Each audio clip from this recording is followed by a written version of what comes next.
Assalamualaikum warahmatullahi wabarakatuh. Halo teman-teman PLS 2021-2022 dengan tema Gapai Mimpi Setinggi Bintang Menuju Generasi Pemenang. Izin memperkenalkan diri, nama saya Faura Fitri Sartika. Di sini saya sebagai MC PLS tahun 2021-2022. Saat ini saya sedang bersama dengan Bapak Asep Saiful Hidayat SPDI MMPD selaku Wakil Kepala Sekolah Bidang Kurikulum di Seman 1 Batu Jajar. Untuk berikutnya saya akan membacakan CV beliau. Beliau bernama Asep Saiful Hidayat SPDI MMPD. Tempat dan tanggal lahir Bandung 2 Februari 1982. Beragama Islam. Pendidikan terakhir S2 Uninus Bandung dengan jurusan Magister Manajemen Pendidikan. Jabatan Wakil Kepala Sekolah di bidang kurikulum. Alamat Komplek Daruffalah Regensi, Ciamplas, Kabupaten Bandung Barat. Di sini Bapak Asep akan menyampaikan materi mengenai kurikulum yang ada di SMA Negeri 1 Batu Jajar. Baik, sebelumnya Bapak bagaimana kabarnya? Baik, saya mohon izin untuk membuka masker terlebih dahulu. Baik Bapak, silakan. Ya, alhamdulillah sehat walafiat. Bagaimana dengan saudara, juga sehat ya? Alhamdulillah Bapak.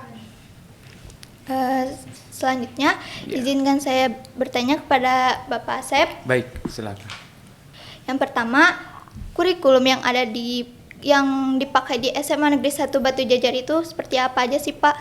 Ya, baik. Assalamualaikum warahmatullahi wabarakatuh.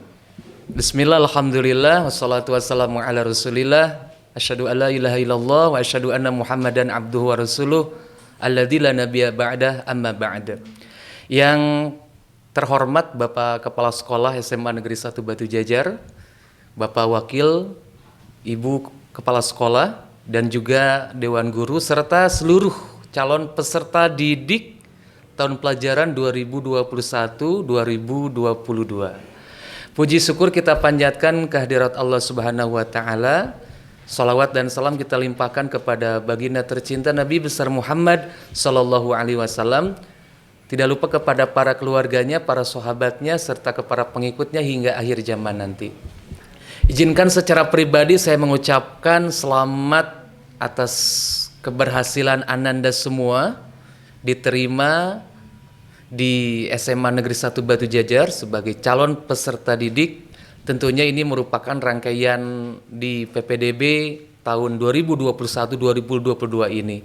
Perlu kalian ketahui, tidak semuanya bisa merasakan pendidikan, terutama yang bisa masuk ke SMA 1 Batu Jajar ini. Tetapi bagi kalian yang sudah diterima, mudah-mudahan ini menjadi motivasi tersendiri, kalian menjadi keluarga besar kami, Civitas Akademia di SMA Negeri 1 Batu Jajar. Kemudian izin menjawab tadi pertanyaannya yang berkaitan dengan, bisa diulangi mungkin ya? Pertanyaan yang pertama, kurikulum yang dipakai di SMA Negeri 1 Batu Jajar itu ada apa aja sih Pak? Baik, tentunya kurikulum merupakan bagian terpenting yang sangat esensial di dunia pendidikan. Kita ketahui bahwa ruhnya sekolah itu adalah di kurikulum itu sendiri. Tatkala ingin sekolah menjadi maju, kemudian berekspektasi besar, mempunyai outputnya yang sangat baik, tentunya berasal dari kurikulum itu sendiri. Kurikulum yang seperti apa yang kita implementasikan di sekolah? Tentunya ini merupakan bagian yang selalu menjadi penting dan krusial untuk mewujudkan visi misi pendidikan itu terwujud. Ada beberapa kebijakan tentunya, dan kebijakan itu sendiri disesuaikan dengan kondisi itu sendiri. Setelah perubahan dari mulai kurikulum 2004, kemudian 2006, kemudian ke 2013, itu memang ada beberapa migrasi perubahan kurikulum. Tentunya ini juga terlepas dari kebijakan Mendikbud pada saat itu. Yang kita pakai sekarang adalah kurikulum 2013. Tetapi sekarang kita sudah berlanjut kepada tahun 2021. Artinya memang kita sudah hampir 8 tahun pelaksanaan kurikulum 2013. Sehingga Kemendikbud sekarang itu sudah membuat regulasi untuk membuat dan memformulasikan kurikulum yang terbaru. Sehingga kita ketahui ada beberapa sekolah yang sekarang di kebijakan Merdeka Belajar itu dengan adanya sekolah penggerak. Kurikulumnya pun sedikit mulai berubah. Tetapi pada esensinya kurikulum yang dipakai adalah tetap kurikulum tingkat satuan pendidikan tahun 2013. Jadi alhamdulillah di SMA 1 Batu Jajar ini semenjak ada kebijakan kurikulum 2013 kita sudah mengimplementasikannya mulai 2013 sampai 2021 ini. Pertanyaan yang kedua, pelaksanaan KBM di SMA Negeri 1 Batu Jajar sebelum pandemi dan kondisi sekarang seperti apa sih Pak? Iya, setelah Indonesia dinyatakan penyebaran COVID-19 itu masif pada 2020 kalau tidak salah. Memang kita sekarang sudah berjalan 1 tahun lebih. Ini pejabat-pejabat pemerintah, termasuk praktisi pendidikan yang mempunyai kewenangan dalam bidang pendidikan, itu dihadapkan dengan berbagai dilema dan tantangan. Tidak terkecuali dengan dunia pendidikan. Bagaimana pelaksanaan pendidikan tetap dijalankan, tetapi juga kesehatan peserta didik itu harus tetap dioptimalkan. Ini sangat berbeda ketika kita berjalan kurikulumnya, KBM-nya ketika masa normal, ketika normal. Tetapi ketika masa pandemi COVID-19 ini bagaimana caranya sekolah harus tetap berjalan, kurikulum harus tetap tersampaikan. Sehingga satuan pendidikan itu harus menentukan model, moda, dan satu learning management system yang seperti apa yang cocok untuk digunakan di satuan pendidikan. Di SMA 1 Batu Jajar, sebelum masa pandemi tentunya berjalan tatap muka secara reguler. Artinya setiap siswa harus mulai belajar mulai dari Senin sampai hari Jumat, dari jam 7 sampai jam 15.30, kebutuhan pembelajaran harus tetap terakomodir sehingga peserta didik bisa merasakan pembelajaran secara normal. Nah, yang jadi pertanyaannya, coba Ananda boleh bayangkan di masa pandemi saat ini kurikulum harus tetap tersampaikan, tetapi sekolah harus betul-betul menyiapkan satu learning management system yang paling pas sehingga di SMA 1 Batu Jajar kita sudah berjalan 1 tahun, sudah menentukan satu learning management system. Banyak sebenarnya yang kita pakai, sekolah manapun biasanya setelah infrastrukturnya sudah memadai bisa menggunakan model seperti apa saja. Yang ada di SMA 1 Batu Jajar tentunya kita sepakat menggunakan Google Classroom.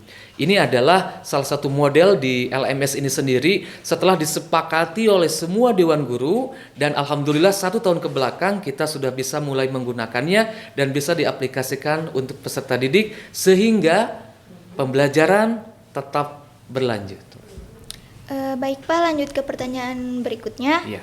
Bagaimana program kerja bidang kurikulum? Ya, ada beberapa migrasi, ada beberapa perubahan. Tentunya kurikulum ini disesuaikan dengan kondisi. Ada penyederhanaan kurikulum darurat, ada kurikulum sekolah penggerak, ada kurikulum 2013. Kita pakai yang mana?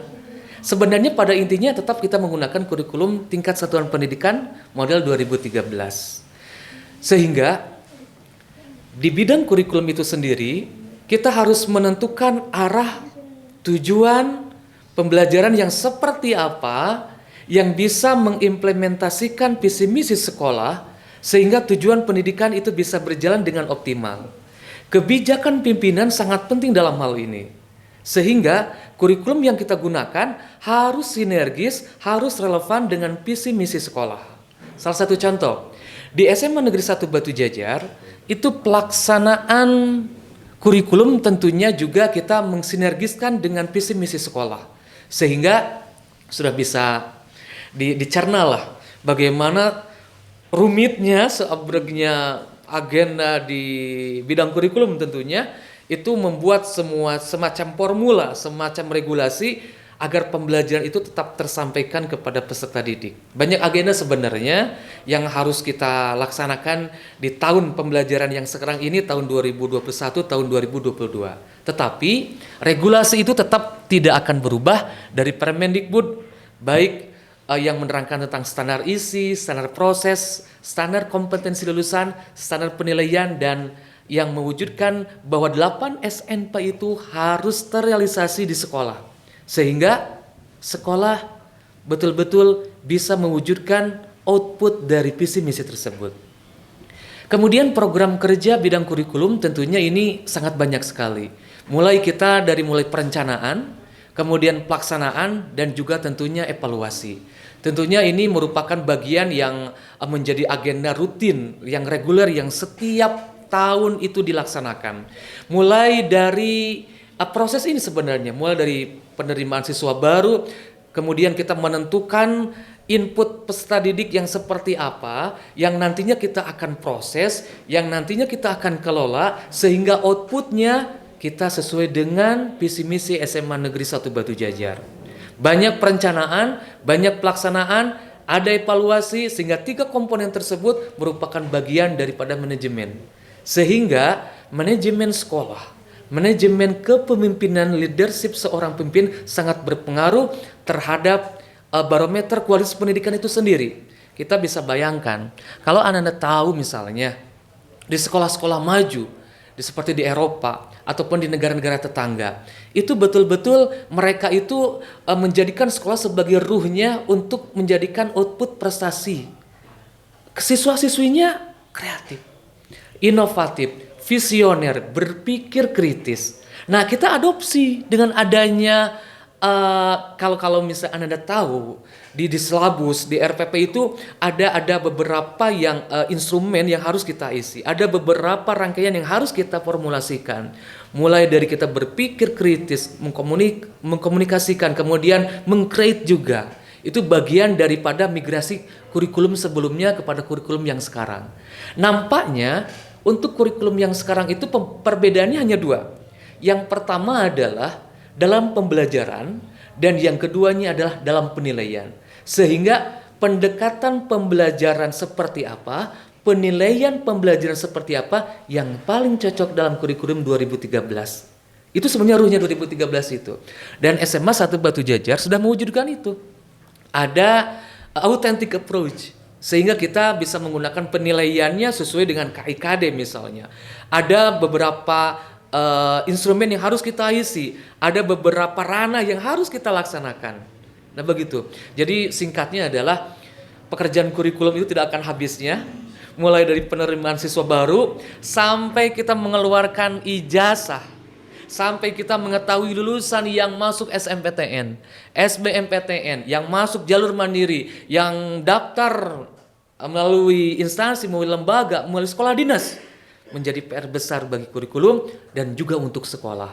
Tentunya ini tidak ada keberhasilan oleh sendiri. Ingat, kita harus berkolaborasi, kita harus mengkomunikasikan dengan berbagai pihak, kesiswaan, sarana prasarana, humas, stakeholder yang lainnya harus mampu mewujudkan sehingga tujuan pendidikan itu dapat tercapai.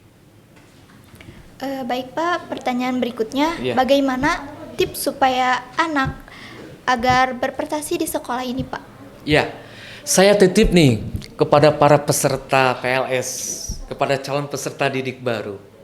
Ananda datang ke SMA 1 Batu Jajar dari berbagai latar belakang, memiliki kecerdasan yang sangat berbeda.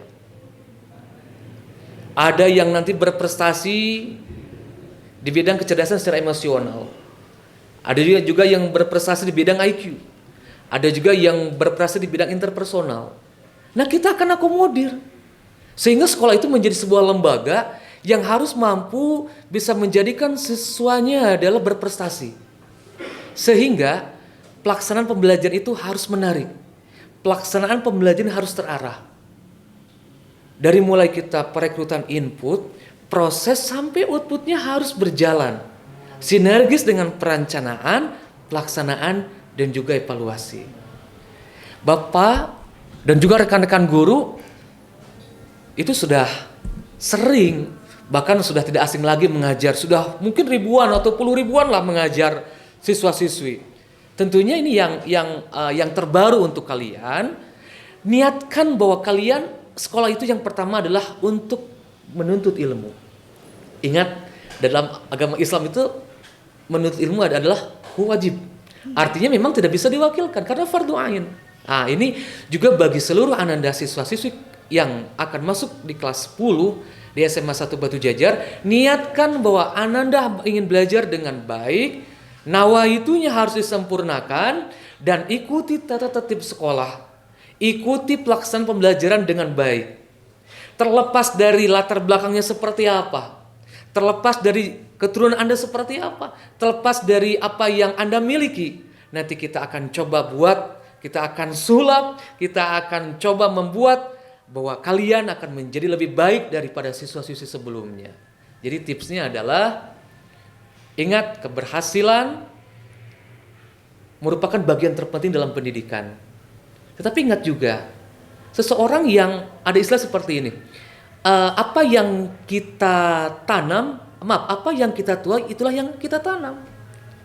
Kalau kita belajarnya sungguh-sungguh, belajarnya baik, sempurna, ketika kita akan tuai, nah itu hasil kerja keras kita.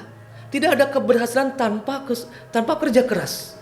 Jadi nanti tolong, ini yang bagi kelas 10, nawaitunya harus dioptimalkan, dan Anda harus mempunyai target. Menjadi pilot project SMA, sehingga SMA 1 Batu Jajar bukan hanya harum di KBB, di KCD wilayah 6, di Provinsi Jawa Barat, dan tidak menutup kemungkinan siswa-siswi SMA 1 Batu Jajar kita proyeksikan menjadi siswa yang berhasil. Di SMA kita nih, kita banyak menghasilkan siswa yang masuk di KSN misalnya, di FLL, kemudian di F2LSN, kemudian juga siswa-siswi. Kita lihat juga beberapa siswa-siswi yang sudah masuk di SMS atau SBMPTN. Jadi memang kualitas pendidikan saat ini menurut versi saya ya, tidak dilihat dari akreditasi sekolah, tetapi berhasilnya sekolah itu, brandnya sekolah itu, karena kita lihat lulusannya banyak diterima di SM-nya berapa orang. Berapa mahasiswa yang kita terima. Kalau akreditasi itu mungkin bagian terpenting, tetap terpenting juga. Tetapi outputnya seperti apa? Makanya saya titip nanti ikuti pembelajaran di SMA selama 3 tahun dengan baik.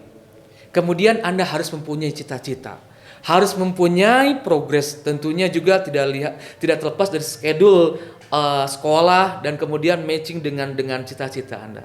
Saya kira ini harapan besar saat ini di negara kita. Itu memang kita sangat kritis. Sebentar saya sedikit pengalaman ya. Tahun 2015 ketika saya sekolah di Pasca Sarjana, saya dilibatkan untuk studi banding ke satu sekolah yang ada di negara tetangga di Singapura pada saat itu.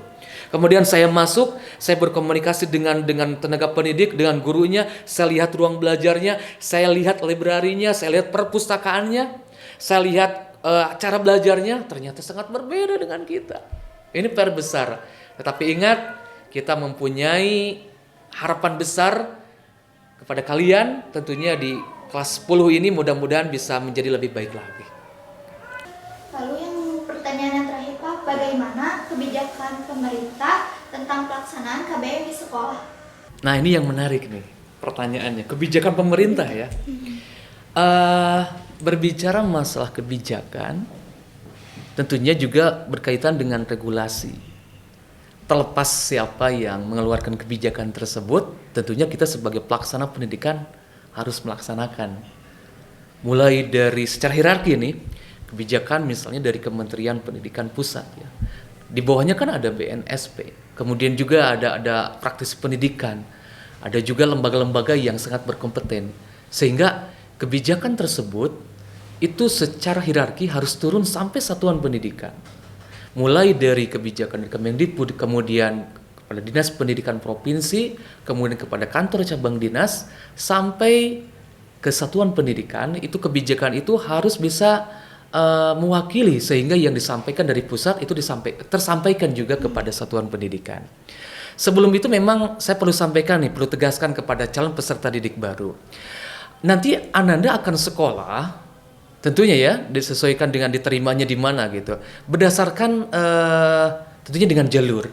Dan ketika nanti setelah resmi menjadi salah seorang siswa misalnya di SMA 1 Batu Jajar, kita akan langsung menyodorkan nanti kurikulum yang akan dilaksanakan pada tahun pelajaran ini, sehingga Anda nanti sudah bisa sudah bisa berpikir, sudah bisa mempersiapkan diri.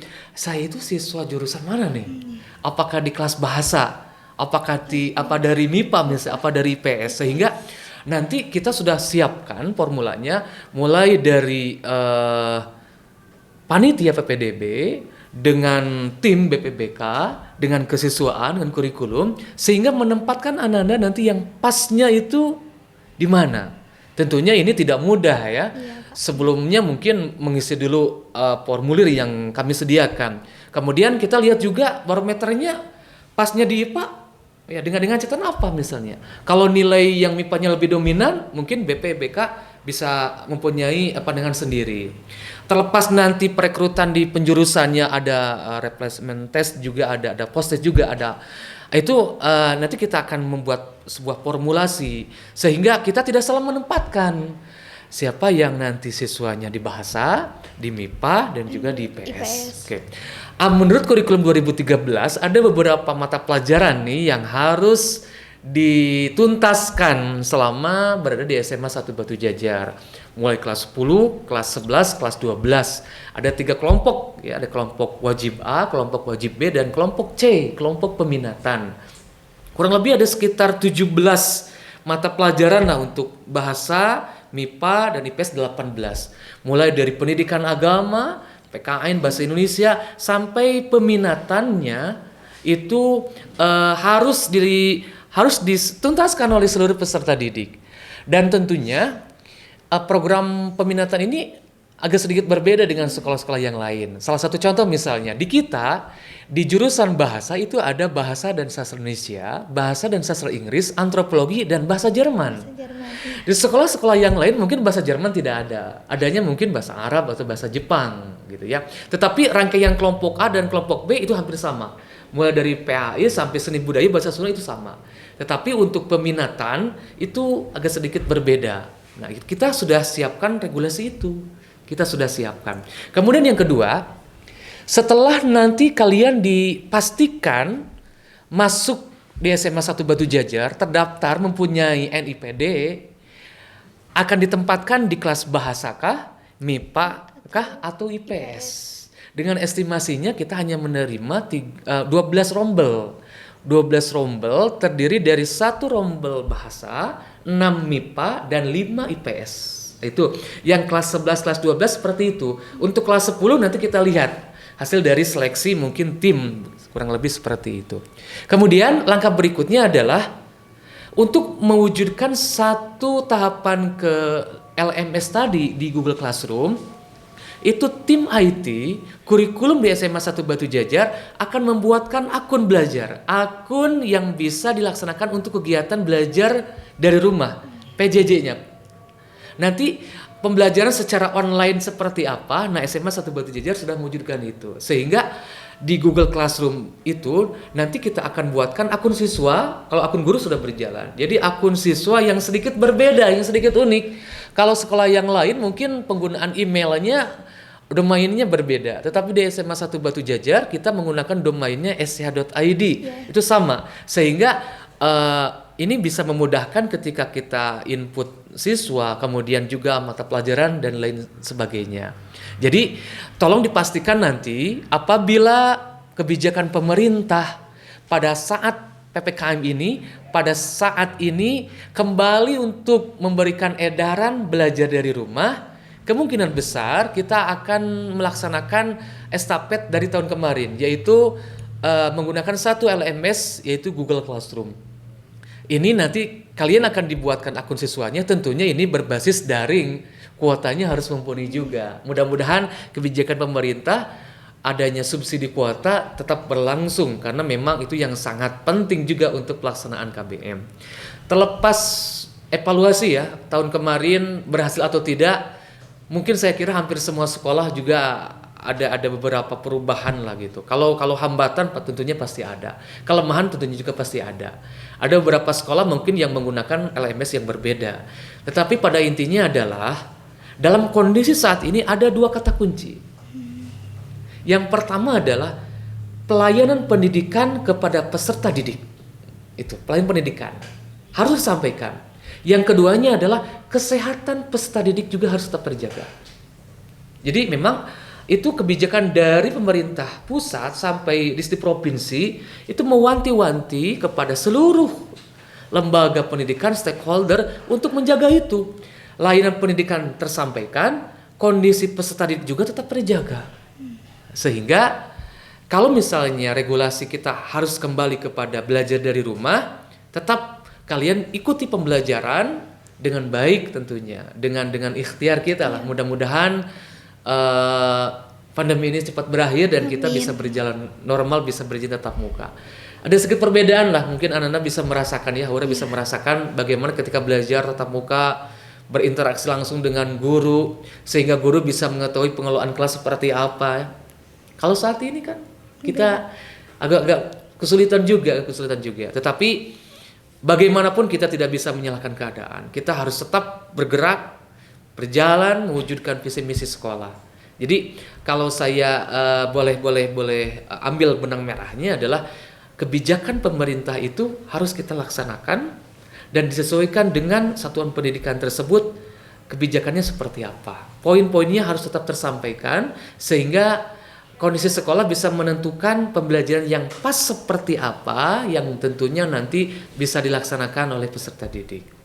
Kemudian untuk calon peserta didik yang baru, kalian tidak perlu khawatir, tentunya sekolah juga akan selalu melayani kalian. Kalau nantinya dari mulai pembuatan akun, karena misalnya kalian menggunakan gadget atau menggunakan HP ya, atau menggunakan laptop, kita akan selalu melayani apabila nanti ada kendala lah dalam misalnya proses loginnya, kemudian juga pengiriman tugas dan sebagainya. Jangan khawatir, nanti sekolah, guru, tim wali kelas, tim IT akan membantu supaya pembelajaran daring itu akan berjalan sebaik mungkin. Harapannya adalah siswa-siswi kita itu bisa melek IT. Bukan hanya cerdas, tapi juga kreatif, berpikir kritis. Tapi ada satu tantangannya. Tantangan yang terbesarnya pada saat ini adalah kita tidak bisa mengukur secara attitude. Iya. Afektifnya, sikapnya kurang begitu optimal seorang guru. Contohnya seperti ini. Kalau misalnya ketika dulu sekolah nih, tatap muka, seorang guru bisa melihat siapa yang memperhatikan, siapa yang mengerjakan tugas, siapa yang ngobrol, siapa yang main-main. Ketika kita mengajarnya melalui virtual misalnya, anak tidak diaktifkan mikrofonnya, anak tidak diaktifkan videonya, kita tidak mengetahui apakah anak pakai seragam sesuai dengan peraturan, apakah anak memperhatikan kita, apakah koneksinya baik. Nah, itu tantangan yang terbesar. Tetapi kita tidak pernah insya Allah lah, harus tetap semangat, harus tetap melayani, apalagi kepada kalian calon peserta didik baru. Kalian saya sekali lagi mengingatkan bahwa pembelajaran di SMA 1 Batu Jajar itu insya Allah akan dilaksanakan sesuai dengan kebijakan pemerintah pusat sampai pemerintah daerah. Tentunya ini juga tidak dilaksanakan di SMA sekolah Batu Jajar saja. Mungkin semua sekolah yang ada di Indonesia ini tentunya akan mengikuti kebijakan pemerintah. Itu mungkin secara globalnya seperti itu. Baik, terima kasih pada Bapak Asep Saiful Hidayat yang telah menjawab pertanyaan yang saya sampaikan dan telah menyempatkan waktu untuk memberi materi di MPLS tahun ini. Dan terima kasih juga kepada teman-teman yang ada di rumah sudah mendengarkan materi yang disampaikan oleh Bapak Asep Saiful Hidayat, yaitu mengenai kurikulum yang ada di SMA Negeri 1 Batu Jajar. Dari materi yang disampaikan ada beberapa kesimpulannya, yaitu kurikulum yang dipakai di SMA Negeri 1 Batu Jajar adalah kurikulum 2013 yang direvisi setiap tahunnya dan disesuaikan dengan kondisi perkembangan zaman. Lalu KBM saat ini dilaksanakan dengan model yang cocok disesuaikan dengan pandemi COVID-19, yaitu dengan daring melalui Learning Management System melalui aplikasi Google Classroom. Berikutnya, tujuan pembelajaran saat ini disinergiskan antara kurikulum 2013 dengan visi dan misi sekolah. Program kerja bidang kurikulum dari mulai penerimaan siswa baru sampai selepas lulus, di mana terdapat 3 komponen. Yang pertama ada perencanaan, yang kedua pelaksanaan, dan yang terakhir adalah evaluasi. Selanjutnya, di yang outputnya untuk mencapai prestasi siswa seoptimal mungkin. Prestasi yang fokus dikembangkan oleh SMA Negeri 1 Batu Jajar yaitu prestasi di semua bidang baik di bidang prestasi di bidang emosional, spiritual, material, dan sebagainya yang dipupuk melalui proses yang panjang. Selanjutnya, kebijakan pemerintah tentang pelaksanaan KBM yaitu sesuai instruksi dari pemerintah pusat berfokus menjaga pelayanan pendidikan dan kesehatan peserta didik pada saat ini masih berupa pelaksanaan KBM secara daring, mulai penentuan jurusan, kegiatan belajar, dan sebagainya. Dan yang terakhir, tantangan selama pandemi ini harus dihadapi bersama dan didukung tidak hanya oleh sekolah tapi oleh kita semua sebagai siswa di SMA Negeri 1 Batu Jajar. Sebelumnya, Bapak apakah ada pesan yang akan disampaikan kepada teman-teman yang di rumah? Ya, sedikit saja. Ada siswa yang berprestasi di bidang akademik dan prestasi di bidang non-akademik. Tentunya itu menjadi harapan besar.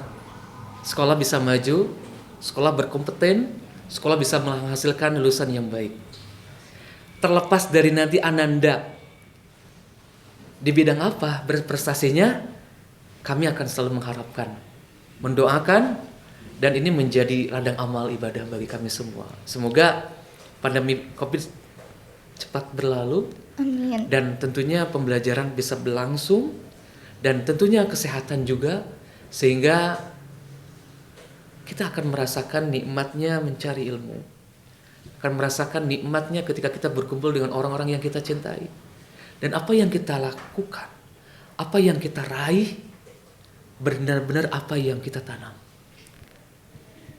Jadi itu, tolong nanti ini yang menjadi brandnya, menjadi keywordnya, sehingga sekolah setiap tahun bukan hanya di SMA 1 Batu Jajar menjadi lebih baik lagi, lebih baik, dan tujuan pendidikan dapat tercapai. Itu saja mungkin. Baik Bapak, jika sudah dicukupkan, dan untuk teman-teman yang di rumah jangan lupa jaga kesehatan, patuhi protokol kesehatan, dan terima kasih kepada semua yang telah menyaksikan. Assalamualaikum warahmatullahi wabarakatuh. Waalaikumsalam.